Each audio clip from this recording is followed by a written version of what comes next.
Alright, so I'm going to be doing a highly requested crochet hexagon cardigan thingy. So the first thing you're going to need is a crochet hook. I'm using a 5mm crochet hook, but you can use whatever size goes with your yarn. Obviously I'm using this Yarn Bee Sugar Wheel. I like it because I only need 3 and I have some leftovers, so that's pretty nice. And also this yarn is incredibly soft, so yes, I'm gonna use, it says I'm using 2, but I'm definitely gonna need 3. So to get started, you're going to grab your yarn of choice. I recommend acrylic yarn in just the regular crochet, and you're gonna make a slip knot. So this is how I do mine, but I know there's other ways to do them.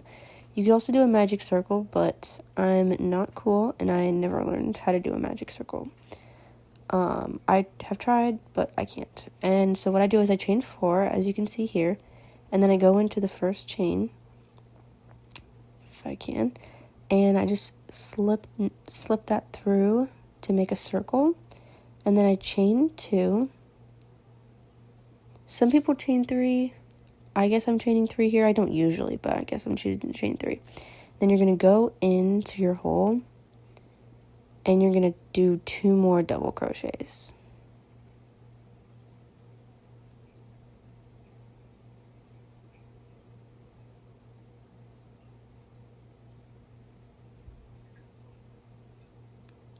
So I did 1, and now I'm going to do 1 more double crochet, and then you're going to chain 1.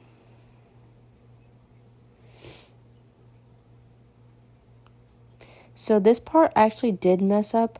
I chained 2 and I ended up having to go through and frog like half of the sweater because I got through half the first half and I was like, why does it look weird like that? And it was because I did 2. So do 2 on the first row, but don't do 2 every time, if that makes sense. So do 2 here because you want it to be a corner.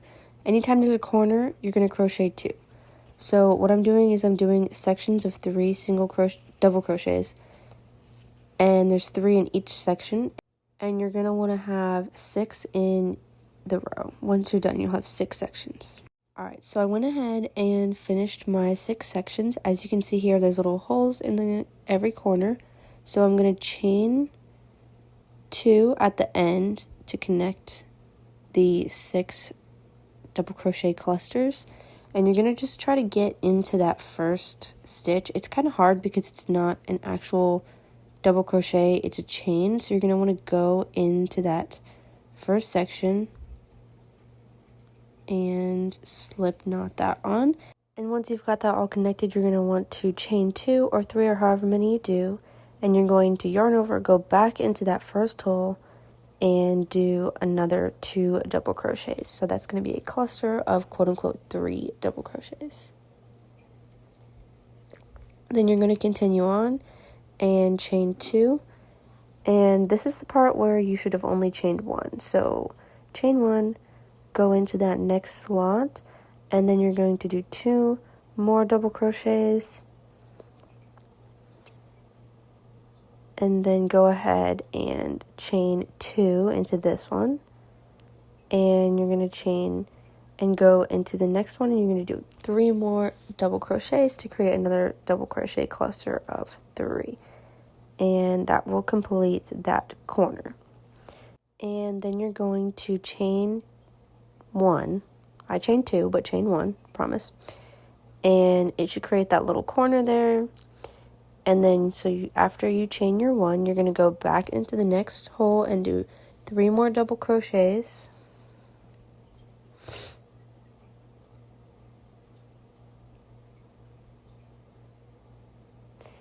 And then once you have that done, you're going to chain 2 and create your next corner. And you're just going to continue doing that until you make it to the end. So once you've made it to the end, you're going to want to chain your extra 2, and you're going to go back into that last hole because you only did 3 clusters, 1 cluster for the start. So you're going to want to end your corner with another cluster of 3, and then chain 2 to connect it, and just do what we did last round and slip knot it into that first chain.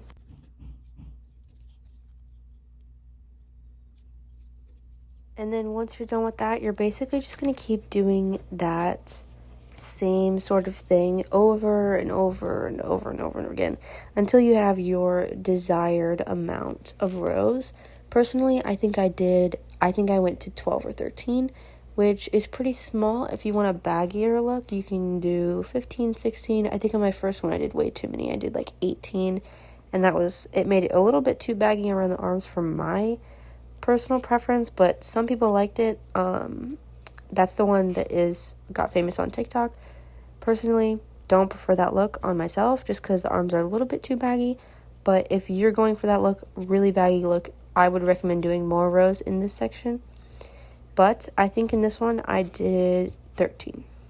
Alright, so this is how I ended up with my rows. As you can see, when you fold it up, it sort of makes this arm sleeve looking half of a sweater thingy. So I'm going to crochet one more row, but it's going to be only for the sides of the 6, not the last 2. So you'll leave the last 2. Once you get that, it'll look like this, and I ended on the corner there, but you'll flip it around so that it starts at the outside of the sleeve and goes to where the sleeve ends. So I did my 4 rows. Pretty easy to understand. I don't think I need to go in depth here or anything. So I'll flip it around and then you'll be able to go on from your sleeve from there. Alright, so I have it flipped, and this part is pretty easy in my opinion. Sorry about that. Anyways, so I'm going to connect. This is the part where we connect the sleeve shoulder part so that it makes it where you can actually put your arm through it. This part is not very tricky, but it might be hard for me to show it. So you're going to chain 2, and then you're going to, you're going to go into that first slot on the corner. Pretty easy, not on that way, you're going to do it that way, and then you're going to slip knot that in so that it connects the sleeves. Then you're going to go into the next slot, the next little hole, and you're going to do a cluster of 3, just how I've been showing you. This hole here, not the next one because it seems like it, but I promise you it's that one. So you're going to go into that hole and do a cluster of 3.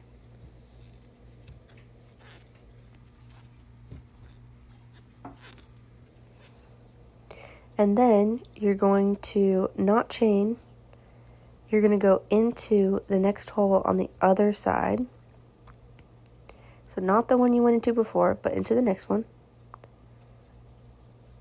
You're going to go in from the back like you did before. Pull it through. And slip knot that right through there. And then you're just going to keep doing that all the way until you get to the end. So this part is kind of hard to see because I didn't realize that my camera had slipped. But so you're going to get to the end, and once you're to the end, you're going to connect them. So I have to go back into this last slot, slip knot it, and then you're going to do one last double crochet cluster of 3 in that last hole down there. Here I am moving my camera. I just realized that it's very unstable and my setup pretty much sucks. So if you're watching, I apologize for that a million times over. Anyways, I got that fixed. But you're going to do your double crochet cluster of 3 in the last hole, like I said before. Fairly simple. Messed up a little bit there. Messed up again. Don't mind me.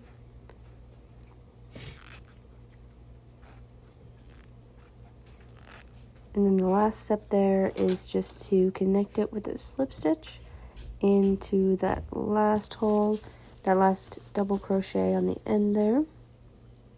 It doesn't have to be any specific one really because you're not going to be going into that row again. So just find the one on the end and slip stitch that in, and that should be it. Now your sleeve should be connected and we can work on growing the sleeves. So to start adding length onto the sleeves, you're going to chain 3 once you've connected it, and then you're going to do 2 double crochets into that middle slot, and that's going to be your first double crochet cluster for this row.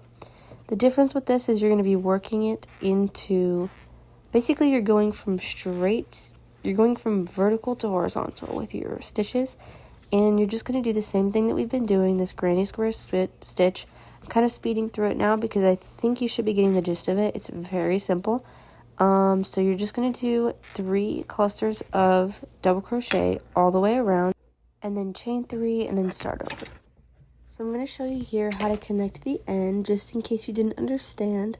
So you're going to go into that last double crochet space, and you're going to connect it and just pull through and do a slip stitch like you would with any other. Of course, I'm going to mess it up, but you don't have to mess it up. So just slip stitch like you would normal, and your end should be flat, and you can stop there or keep going or whatever. So this is the part everyone was wondering about, and that's the granny squares on the back. So you can do any granny square you want as long as it's the same width as the pieces that you'll be adding in the front. So this is my piece all connected. I connected the front panels along the same way I did as the sleeves.